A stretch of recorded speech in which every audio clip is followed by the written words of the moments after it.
नमस्कार मित्रांनो, मी active education YouTube channel मध्ये आपले स्वागत करत आहे। आपणासाठी अत्यंत महत्त्वाच्या आनंदाच्या ब्रेकिंग न्यूजचे स्पष्टीकरण करत आहे। तर चला आपला जास्त वेळ न जाता आजच्या मुख्य ब्रेकिंग न्यूजची माहिती पाहूया।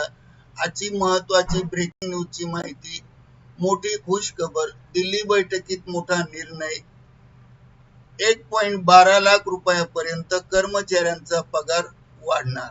या संदर्भात सविस्तर माहिती जाणून घेऊया। नमस्कार मित्रांनो, पुन्हा एकदा आपले हार्दिक स्वागत। आजची मोठी खुश खबर म्हणजे आताच्या घडीची मोठी खुश खबर, 8व्या वेतन आयोगाच्या संदर्भात दिल्ली येथे 3 दिवसीय बैठकीत दिनांक 28 एप्रिल ते 30 एप्रिल रोजी बैठक संपन्न झाली आणि या बैठकीचा मुख्य परिणाम म्हणजे आता कर्मचाऱ्यांच्या पगारवाढीवर निर्णय घेण्यात आला आहेत किंवा झालेला आहे। या निर्णयाचे इतिवृत्तांत या व्हिडिओच्या माध्यमातून आपल्यापर्यंत पोहोचवत आहोत।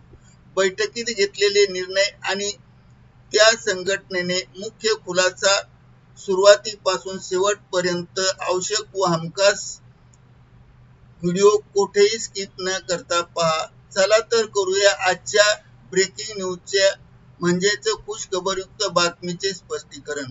आनंदाच्या बातमीचे स्पष्टीकरण करण्यापूर्वी आपण जर ऍक्टिव्ह एज्युकेशन यूट्यूब चॅनलवर नवीन असाल तर चॅनलला लाईक, शेअर आणि सबस्क्राईब करायला विसरू नका।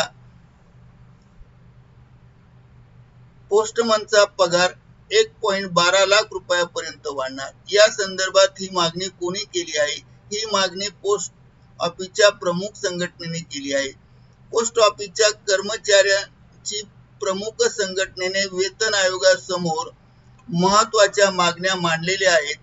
20 एप्रिल रोजी सादर केलेल्या मेमोरंडम मध्ये वेतन भत्त्यामध्ये वाढ, पदोन्नती, महिला कर्मचाऱ्यांसाठी विशेष सुविधा करण्याची मागणी करण्यात आली आहे।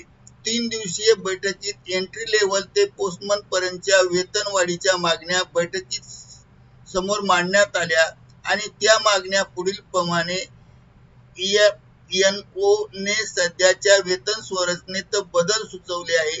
यामध्ये एंट्री लेव्हल 1 वरून म्हणजे 1 वरून ₹18,000 वरून 69,000 रुपयापर्यंत, तर पोस्टमन ते मेल गार्ड लेव्हल 5 प्रमाणे ₹25,000 वरून 1.12 लाख रुपयापर्यंत वाढ करण्याची मागणी केली आहे। याशिवाय पोस्टल आणि सेंटरिंग असिस्टंट, सुपरवायझर आणि इतर कॅडरसाठी ही लेव्हल वेतनवाढीच्या प्रस्तावात देण्यात आली आहेत। वेतन संरचनेत सोपी करण्यासाठी काही पे लेव्हल मर्ज करण्याचीही शिफारस करण्यात आली आहे। याशिवाय संघटनेने फिटमेंट फॅक्टर आणि इन्क्रिमेंट वाढीच्या बाबतीतही महत्त्वाचा प्रस्ताव बैठकीच्या इतिवृत्तांत बैठकीत समोर मांडण्यात आला। त्यानुसार संघटनेने फिटमेंट फॅक्टर 2.57 वरून 3.83 करण्याची शिफारस करण्याची मागणी केली आहे आणि वार्षिक पगारवाढ ही 3% वरून 6% करण्याची मागणी केली आहे। तसेच संघटनेने काही सुधारणाही सुचवण्यात आलेल्या आहे। यामध्ये MACP या योजनेत किमान 5 प्रमोशनची मागणी केलेली आहे। तसेच HRA मध्ये सुद्धा वाढ करण्याची मागणी सुचवण्यात आली आहे। घरभाडे वाढ पुढील प्रमाणे सुचवण्यात आली आहे। X शहरासाठी घरभाडे 40%, Y शहरासाठी घरभाडे 35%, तर X शहरासाठी 30% करण्याची मागणी करण्यात आली आहे। घरभाडे महागाई भत्त्याशी जोडून नियमित वाढ देण्याची मागणी संघटनेकडून आता केली जात आहे। याशिवाय महिला संघटनेसाठी काही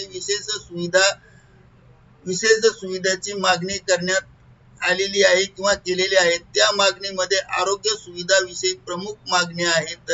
या मागणीमध्ये वर्षाला 12 मेंटल लीव्ह, सुधारित side care child care leave म्हणजेच CCL ही crèche facility, gender sensitive posting सारख्या मागण्याही करण्यात आल्या आहेत.